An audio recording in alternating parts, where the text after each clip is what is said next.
Hola, me llamo David Suchet y estás escuchando el podcast La Biblia en un año, donde nos encontramos con la voz de Dios y vivimos la vida a través de la lente de las Escrituras. Leeremos desde el Génesis hasta el Apocalipsis, descubriendo cómo se desarrolla la historia de la salvación y hoy me meteré de lleno en esa historia. Hoy es el día 363. Estamos leyendo Apocalipsis, capítulos 15, 16 y 17, así como Hebreos, capítulos 5, 6 a 7 y 8. Es pan comido, va a ser súper corto. También estamos leyendo Proverbios capítulo 31, versículos 23 al 25. El Apocalipsis capítulo 15. Los ángeles con las 7 últimas plagas. Y vi otra señal en el cielo, grande y admirable, 7 ángeles con 7 plagas, que son las postreras.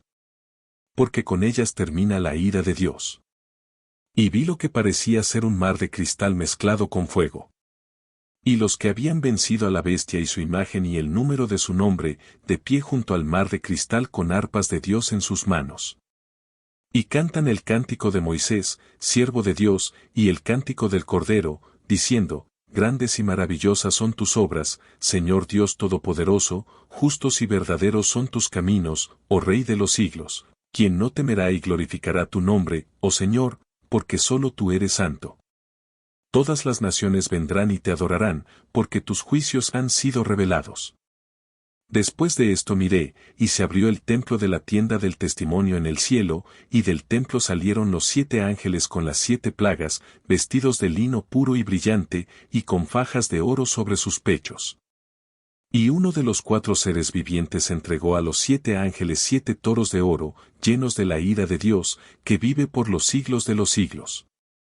Y el templo se llenó de humo por la gloria de Dios y por su poder. Y nadie pudo entrar en el templo hasta que terminaron las 7 plagas de los 7 ángeles. Capítulo 16. Las copas de la ira de Dios. Entonces oí una gran voz que venía del templo, diciendo a los 7 ángeles: Ide y derramad sobre la tierra las 7 copas de la ira de Dios. El primer ángel fue y derramó su copa sobre la tierra, y sobre los hombres que llevaban la marca de la bestia y adoraban su imagen cayeron aves y llagas malignas. El segundo ángel derramó su copa en el mar, y se volvió como la sangre de un muerto, y murió todo ser viviente que estaba en el mar. El tercer ángel derramó su copa sobre los ríos y las fuentes de agua, y se convirtieron en sangre. Y oí decir al ángel del agua: Justo eres en estos tus juicios, tú que eres y eras santo. Porque los hombres han derramado la sangre de los santos y de los profetas, y tú les has dado a beber sangre. Es lo que les corresponde. Y oí clamar al altar: Sí, Señor Dios Todopoderoso, verdaderos y justos son tus juicios. El cuarto ángel derramó su toro sobre el sol, y se le permitió abrasar a los hombres con fuego. Los hombres fueron abrasados por el feroz calor, y maldijeron el nombre de Dios, que tenía el poder sobre estas plagas, y no se arrepintieron ni le dieron gloria. El quinto ángel derramó su toro sobre el trono de la bestia, y su reino quedó en tinieblas. Los hombres movieron sus lenguas con angustia, y maldijeron al Dios del cielo por sus dolores y llagas, y no se arrepintieron de sus actos. El sexto ángel derramó su copa sobre el gran río Eufrates, y sus aguas se secaron para preparar el camino a los reyes del este.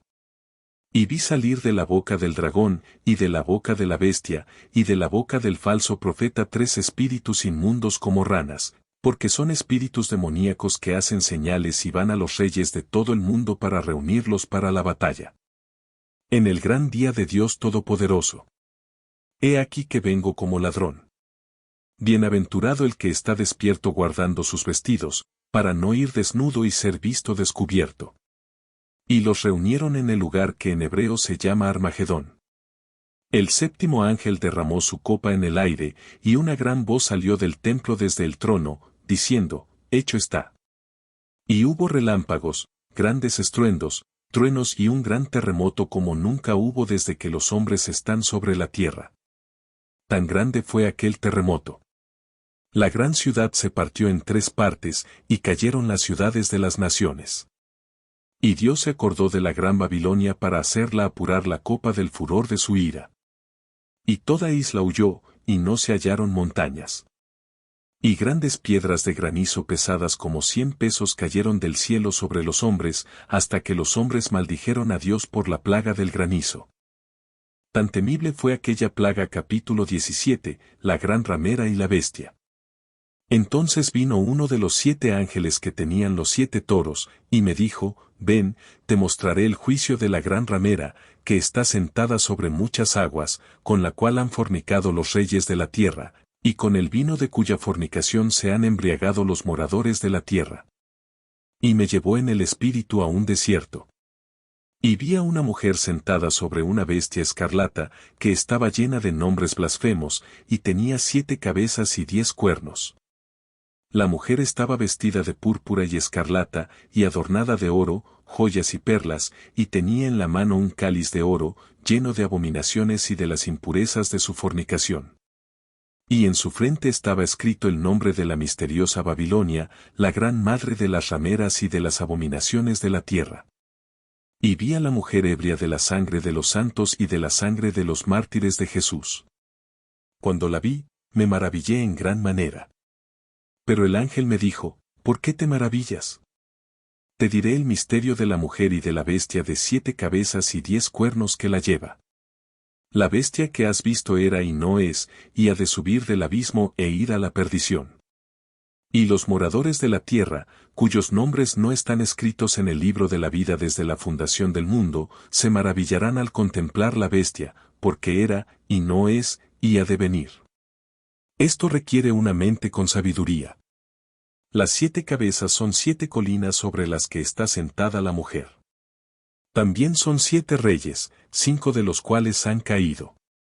Uno es, el otro aún no ha venido, y cuando venga, debe permanecer solo un poco de tiempo. En cuanto a la bestia que era y no es un octavo, pero pertenece a los 7, y va a la perdición. Y los 10 cuernos que visteis son 10 reyes que aún no han recibido poder real, pero han de recibir autoridad como reyes durante 1 hora junto con la bestia.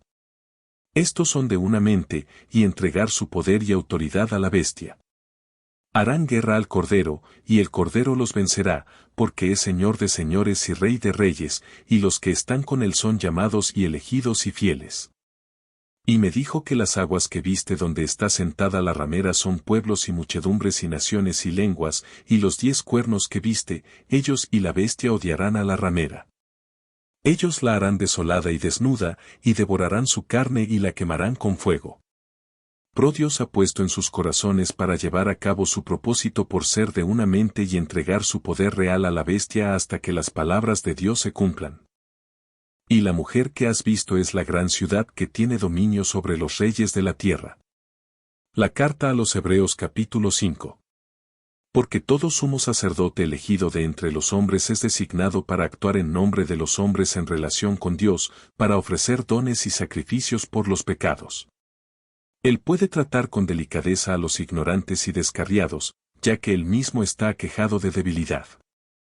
Por eso está obligado a ofrecer sacrificios por sus propios pecados, así como por los del pueblo, y no se arroga el honor. Sino que es llamado por Dios, como lo fue a Aarón. Así también Cristo no se exaltó a sí mismo para ser hecho sumo sacerdote, sino que fue designado por aquel que le dijo, Tú eres mi hijo, hoy te he engendrado, como él dice. También en otro lugar eres sacerdote para siempre, según el orden de Melquisedec. En los días de su carne, Jesús elevó oraciones y súplicas con grandes clamores y lágrimas al que podía salvarlo de la muerte, y fue escuchado por su temor piadoso. Aunque era hijo, aprendió la obediencia por lo que padeció, y siendo hecho perfecto, se convirtió en fuente de salvación eterna para todos los que le obedecen, siendo designado por Dios sumo sacerdote según el orden de Melquisedec, crecimiento espiritual. Sobre esto tenemos mucho que decir, lo cual es difícil de explicar, puesto que os habéis vuelto sordos. Porque, aunque a estas alturas ya deberíais ser maestros, necesitáis que alguien os enseñe de nuevo los primeros principios de la palabra de Dios. Necesitáis leche, no alimento sólido para todos los que viven. La leche es inexperta en la palabra de justicia, libre como un niño, pero el alimento sólido es para los maduros, para los que tienen sus facultades entrenadas por la práctica para distinguir el bien del mal. Capítulo 6. El peligro de desviarse.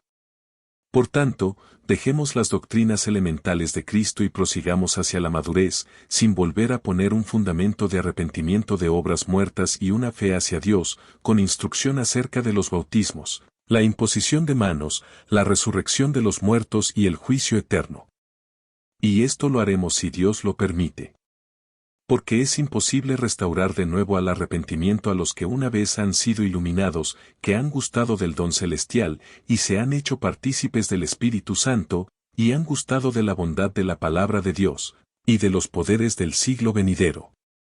Si entonces cometen apostasía, ya que crucifican al Hijo de Dios por su propia cuenta, y lo desprecian por la tierra, que ha bebido la lluvia que a menudo cae sobre ella, y produce vegetación útil para aquellos por cuyo bien se cultiva, recibe una bendición de Dios. Pero si produce espinas y cardos, carece de valor y está a punto de ser maldecida. Su fin es ser quemada.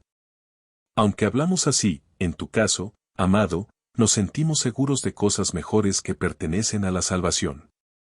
Porque Dios no es tan injusto como para pasar por alto vuestro trabajo y el amor que mostrasteis por su causa al servir a los santos como aún lo hacéis. Y deseamos que cada uno de vosotros muestre el mismo empeño en realizar la plena certeza de la esperanza hasta el fin, para que no seáis perezosos, sino imitadores de los que por la fe y la paciencia heredan las promesas, la certeza de la promesa de Dios. Porque cuando Dios hizo una promesa a Abraham, como no tenía otro mayor por quien jurar, juró por sí mismo, diciendo, ciertamente te bendeciré y te multiplicaré, a menos que Abraham, habiendo soportado pacientemente, obtuviera la promesa. En efecto, los hombres juran por alguien mayor que ellos, y en todas sus disputas, y el juramento es definitivo para la confirmación. Así, cuando Dios quiso mostrar más convincentemente a los herederos de la promesa el carácter inmutable de su propósito, se interpuso con un juramento, para que mediante dos cosas inmutables en las que es imposible que Dios se muestre falso, nosotros, que hemos huido en busca de refugio, tuviéramos un fuerte estímulo para aprovechar la esperanza puesta ante nosotros.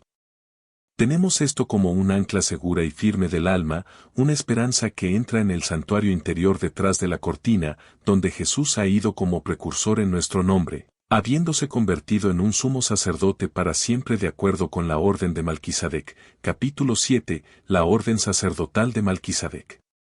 Por esto, Melquisedec, rey de Salem, sacerdote del Dios Altísimo, salió al encuentro de Abraham cuando volvía de la matanza de los reyes, y lo bendijo. Y a él repartió Abraham la 10ª parte de todo. Él es primero por traducción de su nombre, Rey de Justicia, y luego es también Rey de Salem, es decir, Rey de Paz. No tiene padre ni madre ni genealogía, y como no tiene principio de días ni fin de vida, sino que, asemejándose al Hijo de Dios, sigue siendo sacerdote para siempre. ¿Ves cuán grande es?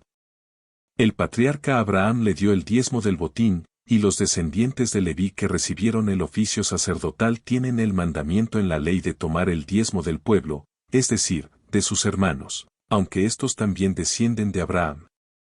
Pero este hombre, que no tiene su genealogía, recibió diezmos de Abraham y bendijo al que tenía las promesas. Es indiscutible que el inferior es bendecido por el superior.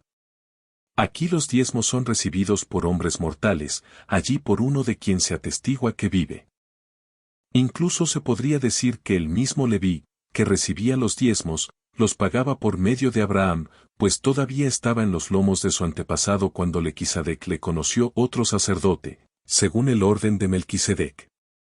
Ahora bien, si la perfección hubiera sido alcanzable por medio del sacerdocio levítico, Brander el pueblo recibió la ley. ¿Qué otra necesidad habría habido de que surgiera otro sacerdote según el orden de Melquisedec, en lugar de uno nombrado según el orden de Aarón? Porque cuando hubo un cambio en el sacerdocio, necesariamente hubo también un cambio en la ley. Pues aquel de quien se habla pertenecía a otra tribu, de la cual nadie ha servido jamás en el altar. Porque es evidente que nuestro Señor descendía de Judá, y en relación con esa tribu Moisés no dijo nada acerca de los sacerdotes. Esto se hace aún más evidente cuando surge otro sacerdote a semejanza de Melquisedec, que se ha convertido en sacerdote, no según un requisito legal relativo a la disidencia corporal, sino por el poder de una vida indestructible, pues se da testimonio de él. Tú eres sacerdote para siempre, según el orden de Melquisedec. Por una parte, se deja de lado un mandamiento anterior por su debilidad e inutilidad, pues la ley no hizo nada perfecto. Por otra parte, se introduce una esperanza mejor por medio de la cual nos acercamos a Dios, y no fue sin un juramento.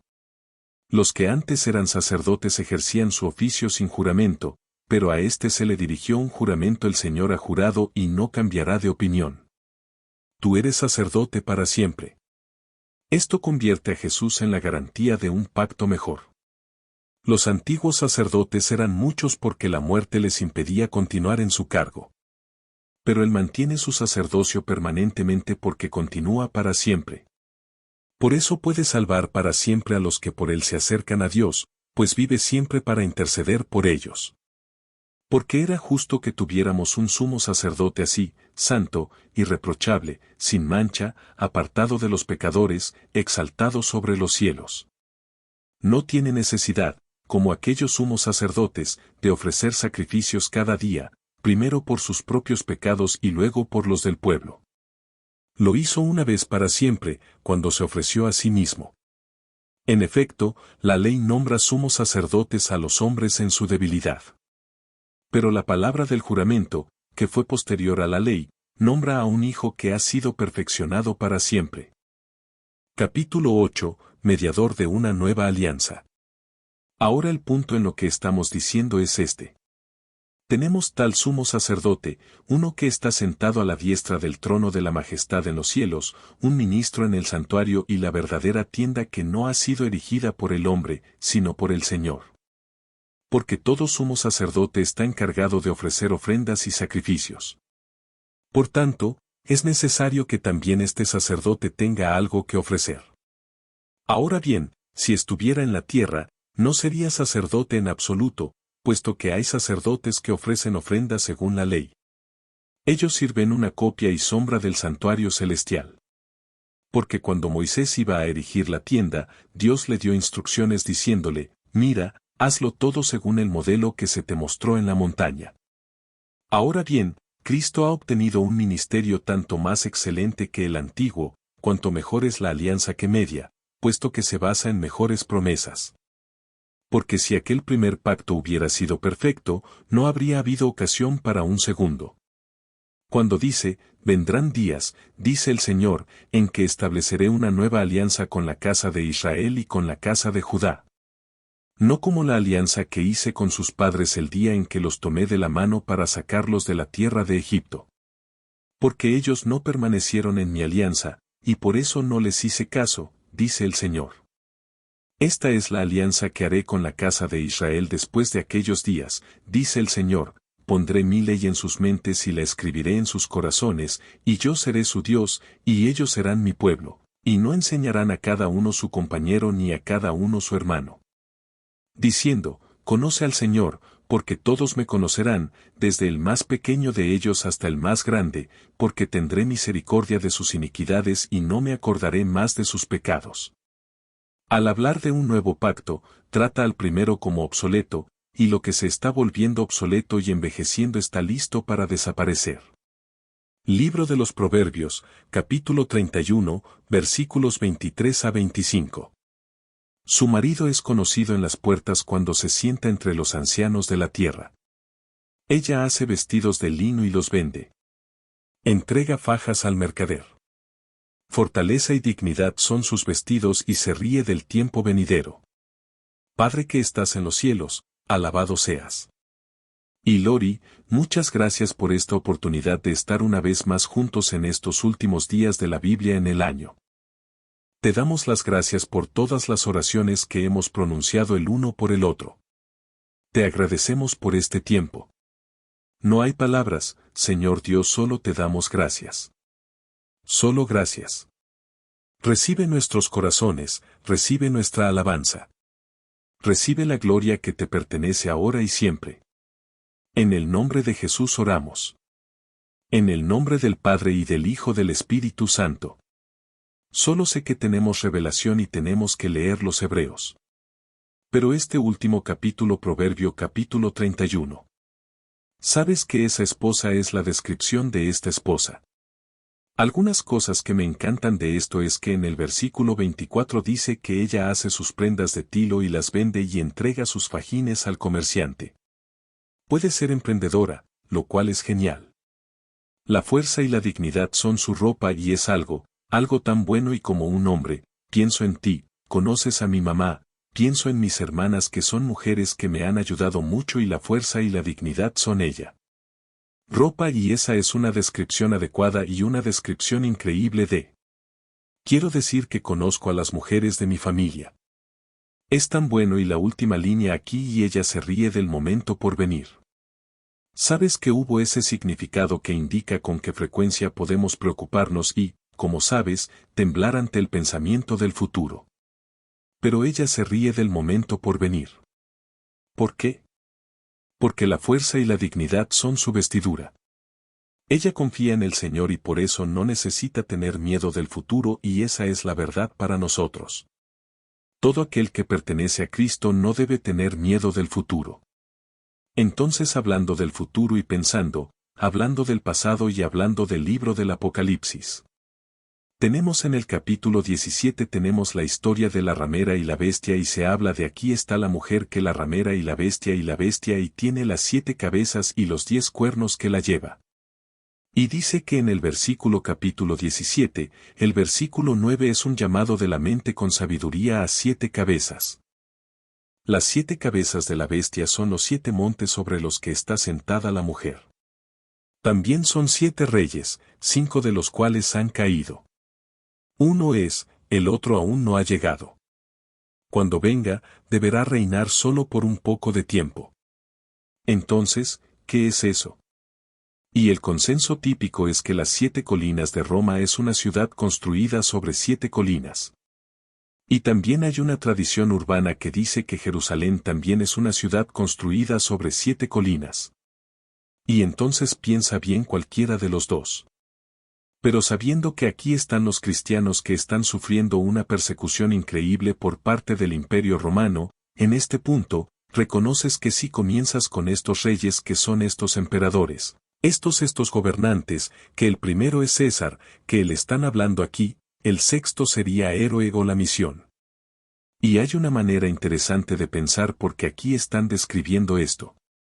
Y entonces, de alguna manera, pensamos, oh, Dios mío, ¿qué es esta bestia y qué son estas colinas? ¿Y qué es esta ramera? ¿Y cuándo va a pasar eso? Bueno, el autor apesta, John. Está diciendo que no está describiendo algo que necesariamente sucederá. Está describiendo algo que ya ha sucedido. Y es por eso que habla en este código. Dicen que acabas de descubrir esto. Esto es de lo que estamos hablando ahora mismo. Y el punto es aquí donde se aplica a nosotros. Esta persecución va a ser limitada.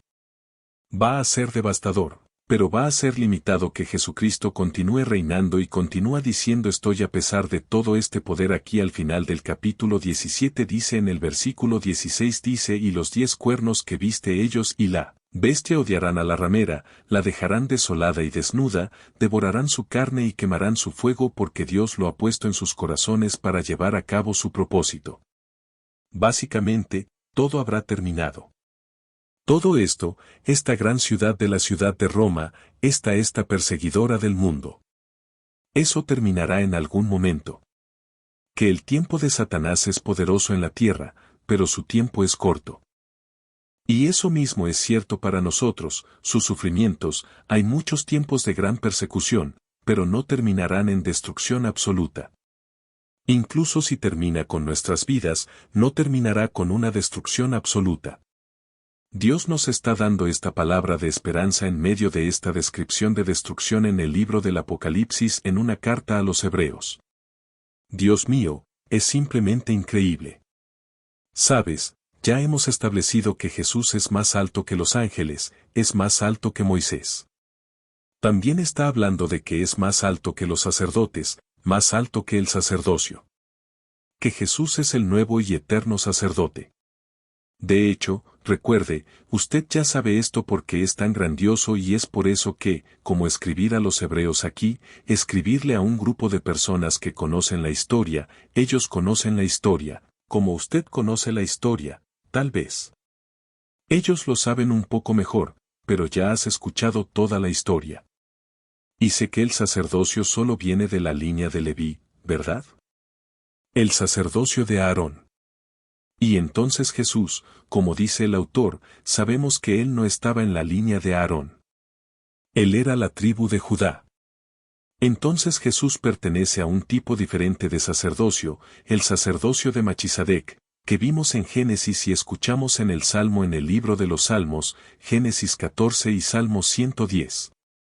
Que Jesús tiene un sacerdocio que no pasa, que no está limitado por la genealogía.